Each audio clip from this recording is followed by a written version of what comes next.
You're born into the most powerful family in the world. Dragon lords, conquerors, kings and queens who bent entire continents to their will. Your blood is ancient, pure, descended from old Valyria. A civilization so advanced, they rode dragons and reshaped mountains with magic. Your hair is silver white. Your eyes are violet. You're beautiful in a way that doesn't seem human. And you're cursed. Because with every Targaryen born, the gods flip a coin. Greatness or madness. And you won't know which side it lands on until it's too late. Let's start with the madness. Your great-great-grandfather, King Aerys II, started out normal. Charming, even. He threw feasts, made friends, ruled justly. Then, the madness crept in. Slowly at first. Paranoia. Sleepless nights. Whispering to himself. Then it got worse. He stopped bathing. His hair grew long and matted, filled with filth. His fingernails grew into yellow, cracked talons because he believed cutting them was a plot to weaken him. He smelled like rot and sweat and madness. He heard traitors everywhere. In his council, in his Kingsguard, in his own wife's bed. So he burned them. He'd gather men in the throne room, lords, knights, servants, and accuse them of treason. No trial, no evidence, just his word. Then he'd have them doused in wildfire and set ablaze. The throne room would fill with screaming, the smell of burning flesh, skin bubbling and peeling, eyeballs bursting from the heat, men clawing at their own faces as the fire ate them alive. And Aerys would watch, smiling, laughing. He called it justice. His guards would have to scrub the charred remains off the floor afterward. Bits of blackened bone, melted fat, teeth scattered across the stone. But Aerys wasn't done. He became obsessed with fire. He'd burn anyone for any reason. A servant spilled wine? Burn him. A lord spoke too loudly? Burn him. A woman rejected his advances? Burn her. He even burned his own hand of the king, a man who'd served him faithfully for years, because he imagined a conspiracy. The pyromancers loved him. He kept them busy. And then came his wife, Queen Rhaella, Aerys raped her, repeatedly, violently. The Kingsguard would stand outside her chambers and listen to her scream. She'd emerge bruised, bleeding. Sometimes unable to walk, she gave birth to stillborn children. Deformed babies with scales and tails and twisted limbs. Rumors said they looked more dragon than human. She'd scream through the labor, and the maesters would pull out something that barely looked alive. Aerys didn't care. He'd just force himself on her again. This is your family. But madness isn't the only curse. There's also the incest.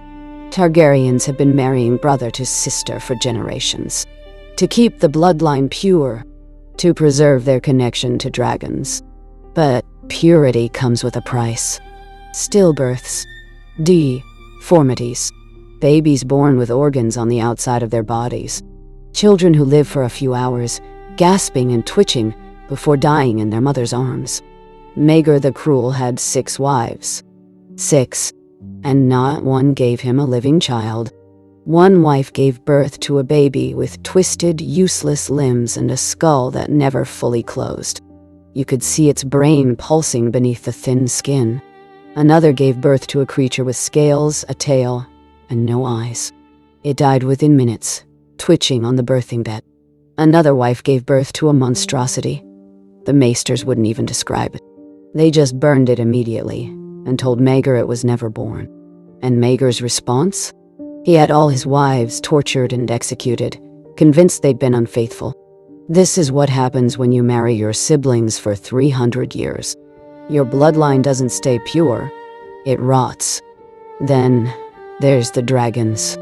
You're told from birth that dragons are your birthright, that you're special, that you're meant to ride them, but dragons don't care about your bloodline. King Aegon II tried to ride the dragon Sunfire after being poisoned and crippled in battle. His legs were shattered. His body was broken. But he forced himself onto the dragon's back.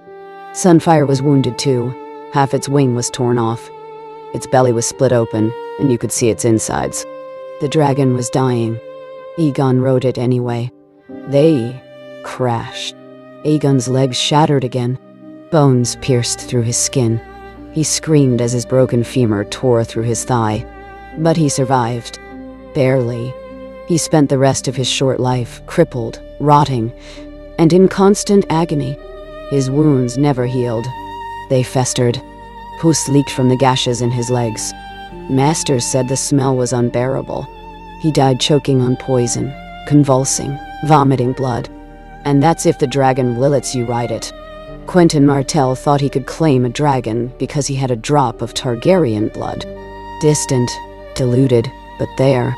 He approached Viserion and Rhaegal in the fighting pits of Meereen. He believed his heritage would protect him. The dragons burned him alive. His friends watched as the flames engulfed him. His skin cracked and peeled like parchment in a fire. His eyes melted out of his skull. His hair ignited instantly, his scalp burning down to the bone. He screamed, and screamed, and screamed. When they pulled him away, he was unrecognizable. A charred, twitching husk. His flesh was black and red, weeping fluid. His fingers were fused together. His lips were burned off, exposing his teeth in a permanent grin. He lived for 3 days. 3 days of agony, whimpering, begging for death. When he finally died, his body had to be wrapped in cloth because touching it caused the skin to slough off. That's the price of dragons. And then there's the dance of the dragons. Targaryen against Targaryen. Brother against sister. Dragon against dragon. Rhaenyra Targaryen watched her son Lucerys get eaten by a dragon mid-flight. His dragon was ripped apart in the air, and Luke fell screaming into the sea. She received his body later, what was left of it, torn out, broken, half digested. Her other son, Joffrey, tried to ride a dragon to save her. He was 9 years old. He fell from hundreds of feet in the air. His body hit the ground so hard it exploded. Bones shattered. Organs ruptured. Blood sprayed across the courtyard. Rhaenyra saw it happen. Later, she was fed to a dragon, alive. Her half-brother Aegon II ordered it. He forced her young son Aegon III to watch. The dragon bit her in half. Her legs fell to the ground, still twitching. Her upper body was swallowed whole, screaming. Aegon III was 10 years old. He watched his mother eaten alive. He never smiled again. Then, there's Aerion Brightflame. He believed he was a dragon. Truly. He thought if he drank wildfire, he'd transform.